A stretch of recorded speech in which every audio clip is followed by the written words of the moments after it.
Selamat siang Tribuners, bersama saya Dina, Anda sedang menyaksikan Breaking News.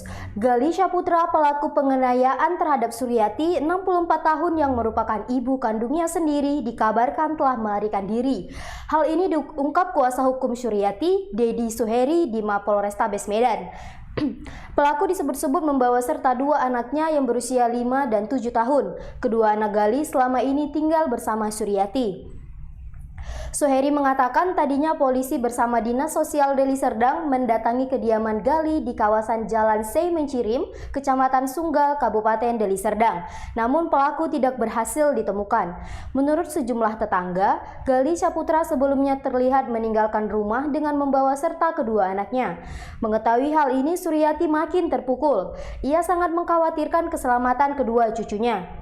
Suryati menyebut selama ini Gali Syaputra yang ditengarai merupakan seorang pecandu narkotika kerap kehilangan kendali emosi dan dalam kondisi demikian selalu ringan tangan untuk memukuli anak-anaknya.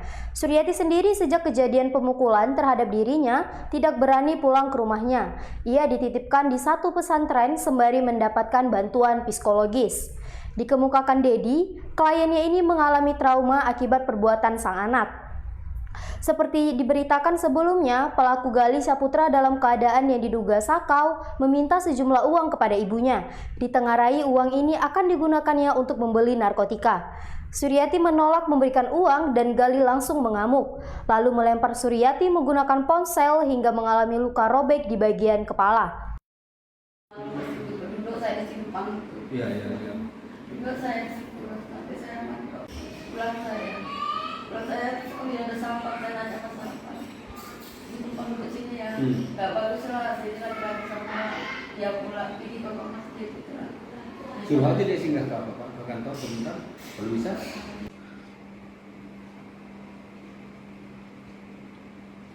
Kita dapat info dan ditelepon tadi Bapak untuk tidak menyuruh nenek ini, nenek yang korban dari pemukulan anaknya, mohon bantuan kepada PBH Pradi Deli Serdang. Ini permasalahannya sebetulnya bukan yang pertama kali pemukulan terhadap nenek ini yang dilakukan oleh anak kandungnya berinisial GS, di mana pernah juga dilakukan pemukulan menggunakan kayu yang ada pakunya hingga tangan nenek ini infeksi. Dan kemudian berlarut-larut terjadilah anak ini meminta uang, katanya keterangan nenek ini untuk membeli narkoba.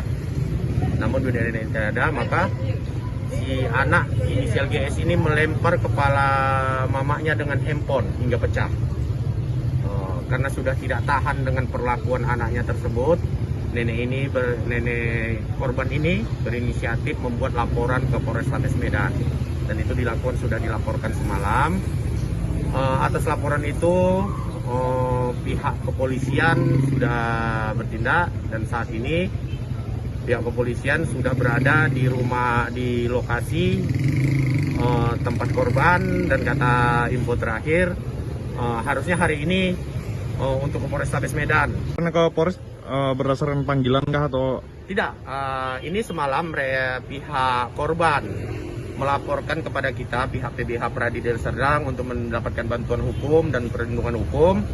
Maka hari ini seharusnya kita bersama nenek dan saksi untuk mengkonfirmasi tindak lanjut bagaimana permasalahan ini, karena ini harus cepat ditindak karena mengancam keselamatan dan nyawa korban. Karena diduga pelaku ini korban narkotika dan bisa saja berbuat nekat. Itu yang kita takutkan. Maka kami minta dan rencana kita hari ini untuk minta perlindungan hukum terhadap si nenek yang sampai saat ini tidak berani pulang ke rumah. Bang, anak itu sudah berkeluarga atau belum? Anak itu sudah berkeluarga, tapi kabarnya sudah tidak satu rumah lagi. Dan nenek inilah yang memberi makan terhadap anaknya yang menganiaya. Sudah ada punya cucunya juga ya? Udah punya cucu. Itu yang dilari. Bang, dugaan kita dia lari ke luar kota kah apa masih di Medan aja Bang? Kalau dugaan kita masih daerah Medan lah untuk saat ini, karena kita melihat dari segi ekonomi. Anak ini aja untuk beli narkoba aja dulu kepada neneknya, kepada mamanya. Minta bagaimana mau keluar kota. Harapan kita bekerja lah pihak kepolisian untuk segera melakukan penangkapan. Oke. Diduga Gali Syaputra belum terlalu jauh dari lokasi tempat tinggalnya dan kemungkinan tidak melarikan diri keluar kota. Dedi Suheri berharap pihak kepolisian segera menangkap pelaku agar trauma yang dialami korban tidak berkepanjangan. Selain itu, mereka juga khawatir kedua cucu Suryati juga menjadi korban ketidakstabilan emosi ayahnya. Demikian breaking news kali ini, nantikan terus informasi terbaru lainnya di Facebook dan kanal YouTube Tribun Medan TV.